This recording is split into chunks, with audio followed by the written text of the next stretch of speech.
Who is a moderate Republican that could work with the Democrats to become Speaker? Of all of the Republican reps, is there anyone considered more moderate that would be able to draw the 5-10 Republicans, and also cut a deal with the Dems for all of their votes to actually become Speaker and get the House back up and running? Looking for specific names to add to the discussion with others as examples of someone that could pull it off. Even if there was, I can't imagine 5-10 Republicans sticking their neck out there. They'd be seen as traitors to their party. Republicans don't want their elected officials to work with Dems. They want a fighter. They would like to stay fighting their neighbors. Republicans who work with Dems won't get re-elected. Maybe someone from the problem solver caucus like Brian Fitzpatrick, although they pretty junior.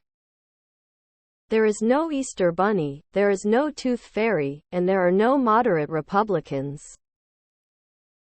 Anyone that might have been considered a moderate Republican has either been booted from office or died years ago. There isn't a John McCain type coming to rescue the current GOP from the mess they are responsible for. None. The Democrats want to show how disorganized ours are. And voting solidly for Hakeem Jeffries lets Republicans stew in their own shit. Clearly you're looking for a unicorn. Esquire is a very busy Republican. He doesn't usually take cold calls. Until the filing deadlines for primary candidates passes, few are willing to risk being labeled a RINO for fear of a primary challenge. Can't even get Sinema or Machen to work with Democrats, much less any Republicans. I've heard Cheney and Romney mentioned as Republicans. Dems in Congress could support as Speaker by a Dem in Congress this week. There were other names, but I don't recall them. I do not recall the person who said it or which show I saw it on. How about bring in some retired moderate Republican who has nothing to lose electorally? All Republicans, old and new at all levels of government, have put themselves in a bind. If you act in a bipartisan way, or anything that's not within the norms of the party, you risk being primaried by someone who is extremely right-winged and possibly backed by Trump. That person in most places probably loses the general. If a Republican acts like MTG, Boebert or Gattaz, then come the general. If they are not in an extremely safe seat, then they lose the general. Adam Kinzinger, Speaker of the House, doesn't actually have to be a member of the House. Never interrupt your opponent when they are making a mistake. Democrats need to stay out of this. This is our problem. Let them Lord of the Flies it out. Democrats have zero culpability in any of this.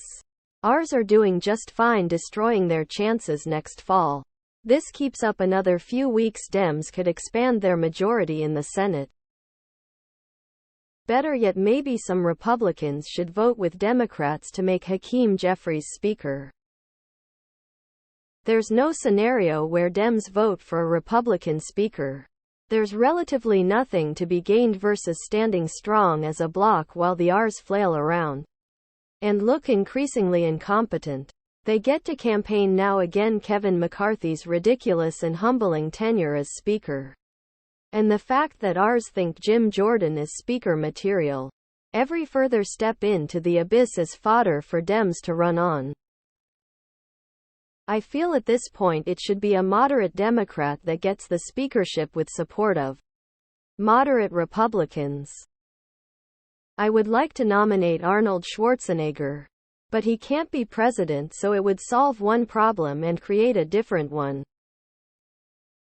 Does anyone know if there's some reason they couldn't just nominate and elect McHenry instead of having to expand interim powers? The best person would be bipartisan. The best government would not be a two-party system. There's no chance of that happening because no one is willing to be primaried for doing their job. Define moderate Republican. Trick question, I guess. There are none. Seriously, this is a fantasy. They should make Liz Cheney Speaker. She's 100% conservative. Her only character flaw was telling the truth. The GOP doesn't want a moderate. They ousted McCarthy because he negotiated with the Democrats.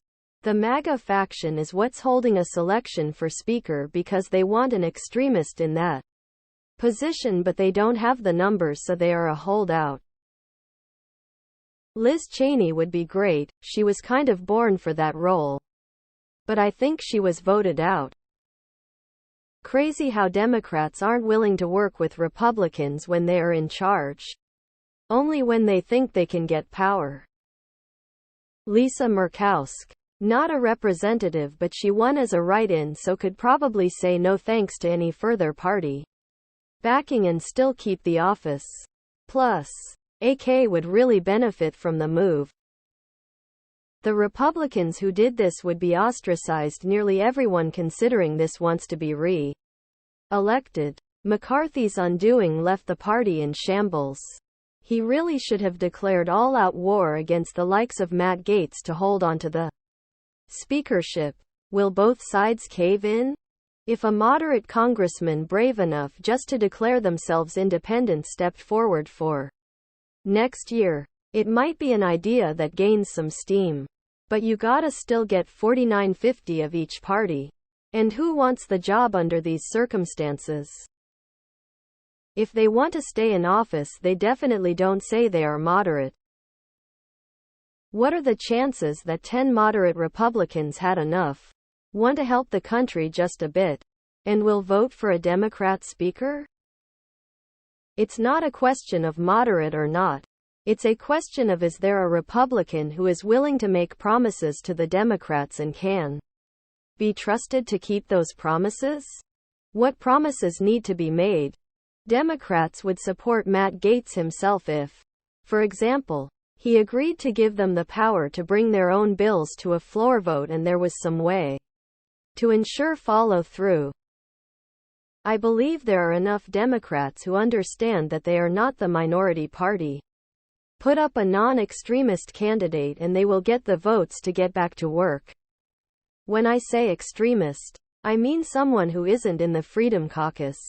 Or even McCarthy, who seemed to govern by saying Democrats are evil. He was on the Sunday talk shows a few days before he got recalled. They asked him about it. He said he isn't worried, then spent the rest of his time talking about how bad Democrats are. After the vote, he blamed Democrats for not voting for him, not the people who decided he had to go. To me, he proved them right. The problem with this idea is that anyone who works across the aisle is going to be attacked by their own party and not be given any support or funding. It will be used against them to be primary challenged when their term is up. The people who go to Washington are there for status and power. They don't give any shit about the people who they represent or doing the right thing. Those with that mindset get removed. Their party sees bipartisanship as weakness.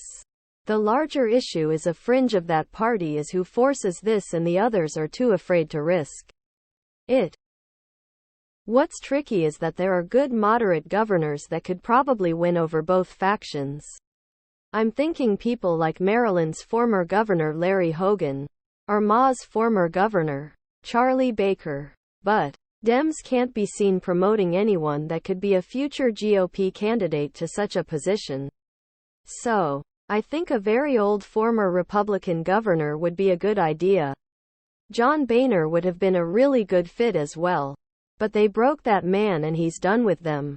Michael Steele would have been ideal, but he's been too critical of the party and an MSNBC talking head, so a non-starter.